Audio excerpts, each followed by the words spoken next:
তামিলনাড়ুর করুরে বিজয় থালাপতির সমাবেশে পদদলিত হয়ে মৃতের সংখ্যা বেড়ে ৪০ জনে দাঁড়িয়েছে। আহত হয়েছেন অন্তত ১০০ জন। এ ঘটনায় গভীর শোক প্রকাশ করেছেন ভারতের অভিনেতা রাজনীতিক বিজয় থালাপতি। নিহতদের পরিবারের জন্য তিনি ২০ লাখ রুপি করে দেওয়ার ঘোষণা দিয়েছেন। সেই সঙ্গে আহতদের জন্য ২ লাখ রুপি করে দেবেন আর্থিক সহায়তা।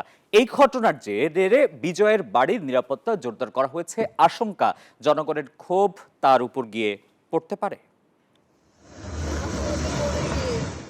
ভারতের দক্ষিণী অভিনেতা রাজনীতিক বিজয় থালাপতি এখন প্রবল সমালোচনার মুখে। তার নির্বাচনী সমাবেশে পদদলিত হয়ে বহু মানুষের মৃত্যু ঘটায় তীব্র আলোড়ন সৃষ্টি হয়েছে রাজ্য রাজনীতিতে।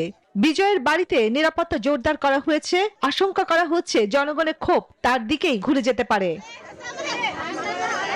এই ঘটনায় বিজয়ের দল তামিলগা ভেট্টি কাজেগম টিভিকের শীর্ষ নেতৃত্বের বিরুদ্ধে মামলা দায়ের করেছে পুলিশ। অভিযুক্তদের তালিকায় রয়েছেন দলের সাধারণ সম্পাদক এন আনন্দ, যুগ্ম সাধারণ সম্পাদক সিটি নির্মল কুমার, করুর পশ্চিম জেলা সম্পাদক মাথিয়া ঝাগান সহ আরো কয়েকজন। তাদের বিরুদ্ধে অপরাধমূলক হত্যাকাণ্ড, অবহেলার কারণ, জনজীবন বিপন্ন করা আর এটা ওইটা না, কাপড় ধোয়ার একটাই সলিউশন, চাকা অল ইন ওয়ান এবং সরকারি নির্দেশ অমান্য করার অভিযোগ আনা হয়েছে।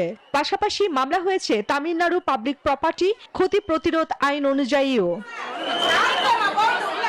তবে এখনো পর্যন্ত বিজয় নিজে এই ট্র্যাজেডি কিংবা নিরাপত্তা লঙ্ঘন নিয়ে কোনো মন্তব্য করেননি।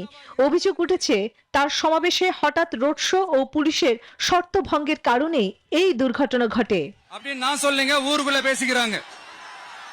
এদিকে নিহতর পরিবারকে ১০ লাখ রুপি এবং আহতদের ১ লাখ রুপি ক্ষতিপূরণের ঘোষণা দিয়েছে তামিলনাড়ু সরকার। থালাপতি নিহতদের পরিবারের জন্য ২০ লাখ রুপি, সেই সঙ্গে আহতদের জন্য ২ লাখ রুপি করে আর্থিক সহায়তা দেবেন। প্রধানমন্ত্রী নরেন্দ্র মোদীও জাতীয় ত্রাণ তহবিল থেকে নিহতদের পরিবারকে ২ লাখ রুপি ও আহতদের ৫০,০০০ রুপি দেওয়ার কথা ঘোষণা করেছেন। ভয়াবহ এই ঘটনায় তামিলনাড়ু জুড়ে নিন্দা ও উদ্বেগ ছড়িয়ে পড়েছে। চন্দ্রানী চন্দ্রা, নিউজ 24।